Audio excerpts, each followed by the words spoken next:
काढली आमच्या त्याची पाल्याची भाजी करतो। त्याच्यात कांदो मिरची आणि खोबरं टाकणार ते ठेवली। कांदा घातला, मिरची घातली आणि तेल टाकणार। त्याच्यामध्ये तेलामध्ये कांदा फ्राय करणार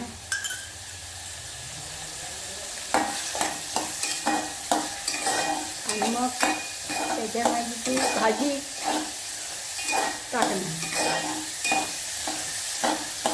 जरा फ्राय झाला ती भाजी शिजायला टाकणार।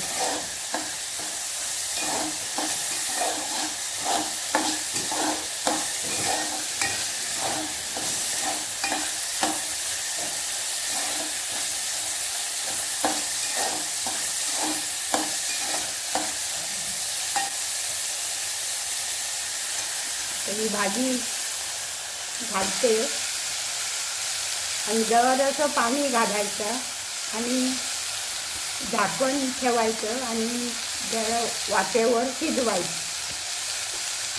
चवीपुरतं मीठ घालायचं आणि नंतर थोड्या वेळाने खोबरं टाकायचं।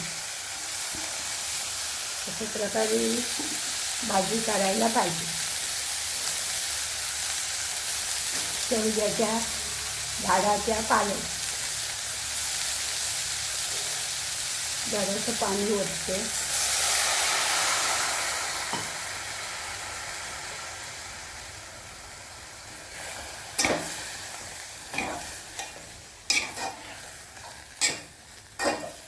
जरा शिजली थोड्या वेळाने खोबरं टाकायचं। अशी मालवणी पद्धतीतली भाजी।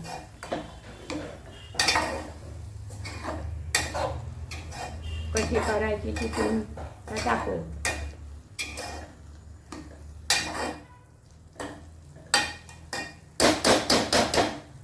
जराशी हळद टाकते।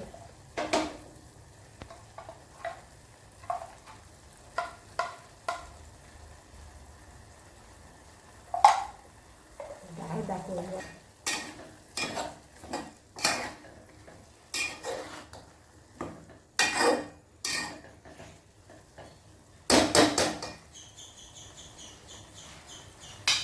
झाकून ठेवू। मालवणी पद्धतीतली तिखट डाळ, कढीपत्ता घातला, लसूण घातली आणि तेल टाकलं थोडं। तर फोडणी देणार आणि मसाला घालून भाजचा मसाला मालवणी घालून हे करणार।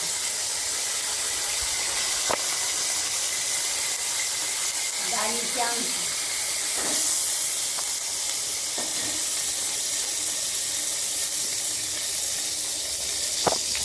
जराशी मोहरी टाकली आणि थोडासा हिंग टाकते।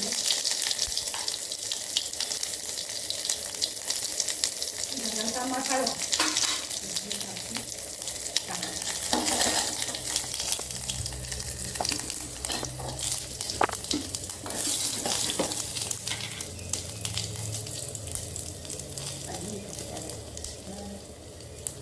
जरासा मसाला मालवणी मसाला भाजका।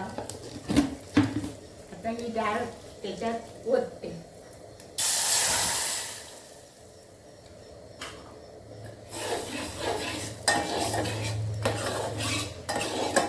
थोडंसं खोबरं मालवणी पद्धतीतली आम्ही मालवण भाषेत कातलेली डाळ म्हणतो। कातलेलं वरण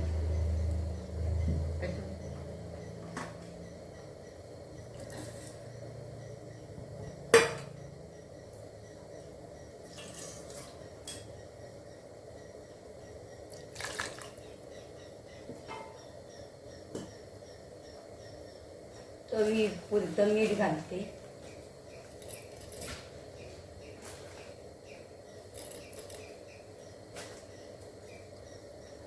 अशा प्रकारे ही डाळ, कापलेलं वरण। तुम्हाला मालवणी शब्द काय काय लोकांना समजत नाही म्हणून वरण जरा तो खोबरं टाकायचं, वाटण टाकायचं नाही. आणि जरा तो खोबरं, राई, हिंग,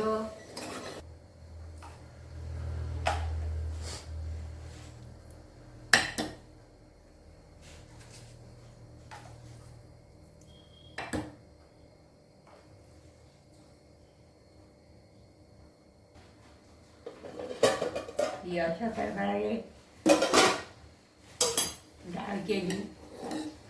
डाळ म्हणजे मराठी भाषेत वरण, आम्ही मालवणी भाषेत डाळ म्हणतो. तिखट डाळ आणि गोडी डाळ. गोडी डाळ म्हणजे मिरची घालून, ओली मिरची घालून करतात. आणि तिखट डाळ म्हणजे ही मसाला घालून करतात. आता मी तुम्हाला